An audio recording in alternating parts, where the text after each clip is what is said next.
It's a proud moment for the entire nation. Ashwin has reached 500-wicket milestone in the third test against England, becoming the second fastest to reach there.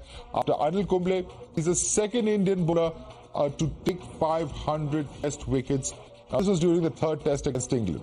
Ashwin also became the third off spin only to achieve the feat and continues to be the second highest wicket taker of India behind Kumble, who ended his career with 619 scalps. The 37-year-old has reached the milestone on day 2 of the ongoing test. Today I'm joined by the coach of Ashwin and former cricketer Atul Wasim, and we're going to discuss at length the journey, the feats, as well as the hard work that went into the making of our Ashwin. You're watching the News Hour at 10, debate number 2 on Times Now, Super Prime Time. Joining us now is Sunil Subramaniam, our Ashwin's childhood coach, joining us live from Chennai. Atul Wasim, former cricketer, also joining us in the broadcast. Let me start with you first, Mr. Sunil Subramaniam. Let me start with the fact that he's just scripted history as the ace India off-spinner, become only the second Indian bowler to take 500 test wickets. What does this feat of Ashwin mean to you? First, thanks for inviting me. Second, I'm not with a popular misconception that I'm his childhood coach. Actually, I'm not. I came into his life when he was well into his 19s and 20s. So when he was on the cusp of Ranji thanks for the correction and sorry about that. For the first 4 years of international cricket, that's when I handled him. Yeah. Right. Second, see, as far as the feat is concerned, it's hats off to him, and it's something that the present generation is blessed to have. They've been playing so many matches the last decade and a half, maybe 2.5 decades, that if somebody were to bowl really well and bowl as well as he's bowling, then the numbers will come, and he's somebody who's been blessed with these numbers. So, as much as I'm feeling elated that an Indian has now gone past 500 mark, and especially a finger spinner, there's still about 22 odd test matches to look forward to the next 2 years, and let's hope the number increases. All right. Atul Wasim, let me bring you on this because, it can't be easy. 500 is a landmark. We've seen only Anil Kumble achieve that in the past. Take us through what it really takes, because it requires a lot of consistency, a lot of hard work, a lot of determination, sacrifice, so on and so forth, to actually come up to that level when it comes to the international fora. Well, these qualities a lot of people have, these hard work, determination. But then, some genius is given to you by God. But you have to have a thick skin and resilience, what Ashwin has. What I like about him is not the 500. A lot of people have crossed that. Nathan Lyon is somebody, finger spinner, who's doing better than that. James Anderson is like Benjamin Button, reversing the age thing. When Kapil Dev got 434, we thought, that was a huge mark. Then, Muralidharan goes to 800. It's not the wicket.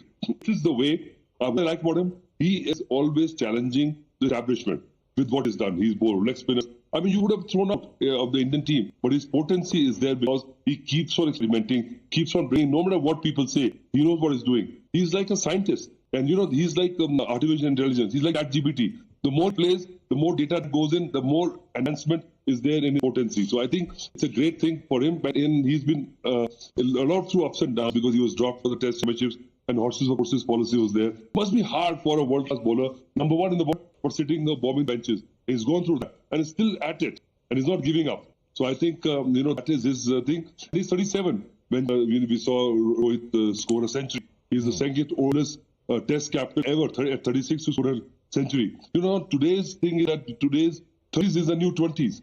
So there are many more wickets for him to come. Right. And let me put that question across to Mr. Subramaniam. So how have you seen Ashwin's game evolve over a period of time? As you said, he started off as, when he was in his late teens, early 20s. From there to now, over the last 17 years or so, how have you seen him evolve? Because as Atul Wasim was telling us, he's someone who just gets better with age in terms of his cricket. See, I've said this even before, much before he made his test debut too. And a lot of Ashwin was being talked about. And I told him he's a combination of a lot of Indian greats. I mean, they mocked at me. But I know what Ashwin is all about. He's a thinker. He's an original thinker. I played the game I've been coaching, I've managed the Indian team. I know exactly how the mind works. In India, we tend to hype things up. Normal guys are thought great thinkers, great strategists. This fellow is a genuine thinker. I mean, to the point of obsession. So he will keep thinking. He will outthink you. He will question you. He will bombard you. He will challenge you. He will be confrontational. But the whole idea is to get perspective going that will work. I have not known many Indians who are like that, not just in the field of cricket, even otherwise. We are people who conform type. So that has not left him. That still is very much there. In fact, with age, I'm seeing that the guy is not really mellowed in it. He's ready for a scrap. He knows the rules. And he's well read. He's well thought. And he knows how to go about it, giving it back. And he knows when to take a backward step. I mean, these are qualities that for a South Indian is pretty rare. Well, modern days, I think the world is changing, but I can see that, he can give it to you as good as he gets. He takes a lot of, he cops a lot of, as Atul was saying, for a top blow to be dropped in all the important games requires a lot of ticker.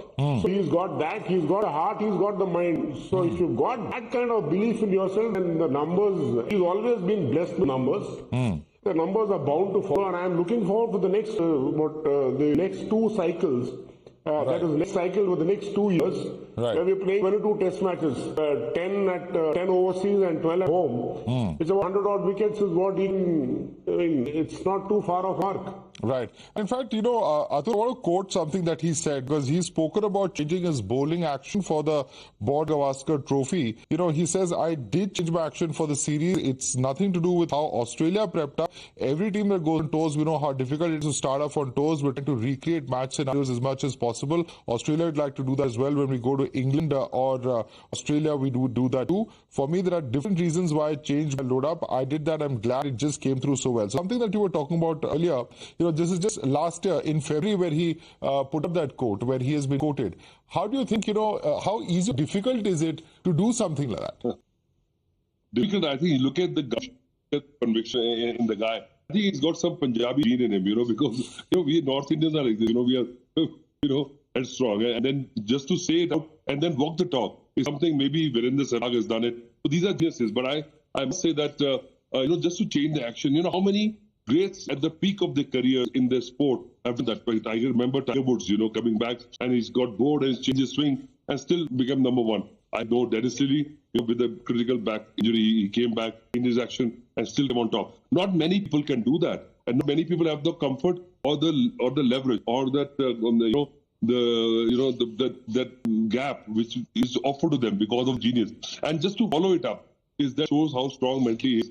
And I'm sure that we should cherish it. I'm sure that even after he gives up cricket, he's the kind of guy that can actually push barriers and take Indian cricket forward, even after retiring and adding so much value, even after he is given up game. Right. And in fact, let me put that question across to Mr. Subramaniam. The question that many would be asking is this, that, keeping yourself motivated at that peak level of cricket, at the highest level where there's so much of pressure, and also knowing that there is a sword that's always hanging over one's head. Ashwin's been through those rough ups and downs. That's really a big challenge when you look at the kind of things that are at stake. Yeah, but there's a couple of things I want to say here. First thing is first, and then I'm coming to Atul. Yeah. See, and as far as the place in the Indian team is concerned, and with us playing in England and where him not playing, I mean, those are challenges he's placed. But if you look at his threat in domestic cricket, there is nobody even quarter as good as him. I mean, he's 37, for God's sake. He'll be 40 in 3 years' time. He needs somebody. So there is a cushion there. But he's not the kind who thinks on those lines. He will keep pushing the envelope, regardless. Right. He will keep doing what he will be discovering. He will be coming out with new strategies, some bluff, some right, some of them will be outright bluff. But he will be up doing what he has to. Okay. But I'm just thinking about what the next line should be 2-3 years down the line. Do we have somebody even half as good as him? Right. When Bhaji had to go, we had him. Right. So I've been watching domestic cricket. I don't see anybody in the horizon right now. Right. Succession, a huge issue of concern there, Atul. Are you as concerned as Mr. Subramaniam? No, not really. I think that's undermining our system, our cradle, our NCs and all that. I'm sure we'll find a challenge. When Gavaskar left, thought, oh my God, what's going on? Then we have to Tendulkar. we got Sehwag went, we got Virat Kohli. So, king is there, long live the king. Somebody is going to come. So batting and the cricket is changing. The test will be big different. So, and I'm sure. But the point is that, I remember a story about, that when your natural faculties give way, Sehwag's career got over in 6 months because he lost that eyesight, and within a fraction of a second, his natural genius went away from his hand, and he could not go. But Tendulkar, when he had tennis elbow, he could not lift a bat, and his main game was the front arm. He was punching down there. And this guy just changed all of his game, and then became that, playing across the line with using his right arm, and then again remain on the top of the game. I mean, these are the qualities not many people have. So we've got talented youngsters, but who has got the gumption, who has got the grit to just go through these phases and come on top? And this is all down to the mental strength which Ashwin has got. Right. Mr. Subramaniam, you wanted to come in on that? You were trying to say something when Atul was speaking? It happens. What Atul said happens a lot in batting. I've always said it's easier to get into the team as a batsman, easier to get out. It's tougher to get into the team as a bowler, tougher to get out. Try and get a world-class bowler. It takes a lot, and as the game is going forward, finger spinners, especially off spinners, might even be redundant. So to get a quality spinner, it's not going to be that easy. First, look at his numbers. Somebody who's got a strike rate of 21, average of 21 in home conditions, it is surreal, it is freakish. And also the interesting thing, Mr. Subramaniam, I was reading. That level, Rick. Yeah. Also, one interesting thing about Ashwin that I was reading is that he wanted to start off as a fast bowler, but it was on the advice of his family that he switched to spin bowling. Did he ever share anything about that with you? No. There's more to it. There is more to it. When I came down to coaching, and he was on the cusp. He had played as a batsman, and one senior cricketer had dropped him as a batsman, and he was not too sure whether what will be his primary skill, batting or bowling. So he was somewhere there, but he was always in spin bowling. I just told him one thing. I said, Ashwin, in India, har gully cricket hota hai. Everybody will bat.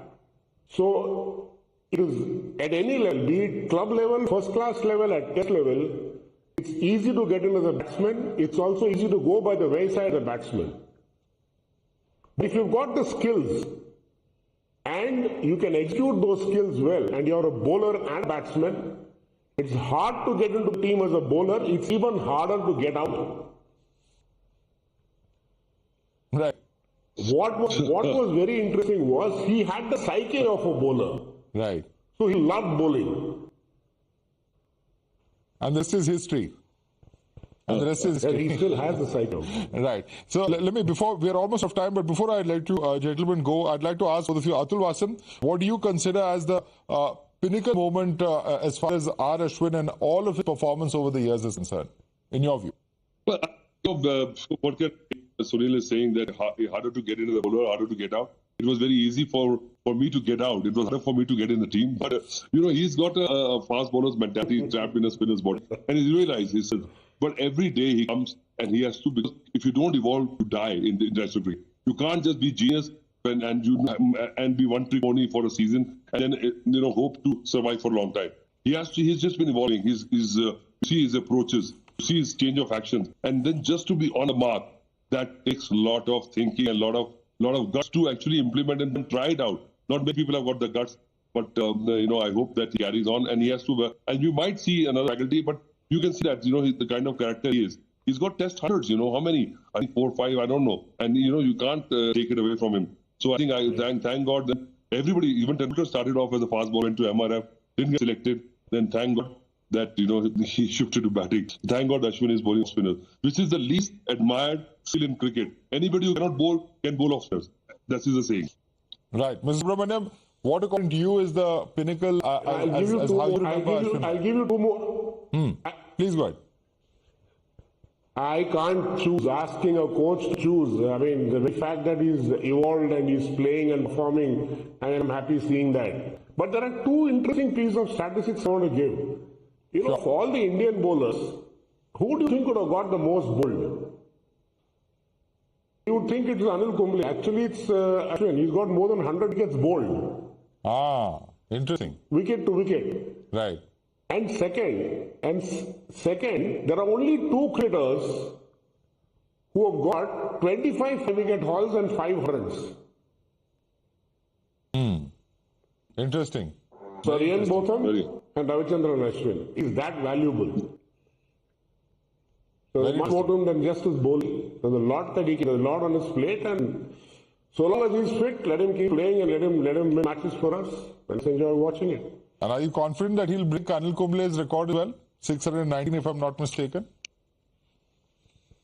That's what I put the numbers in front. There are 22 test matches. I'm counting even this one.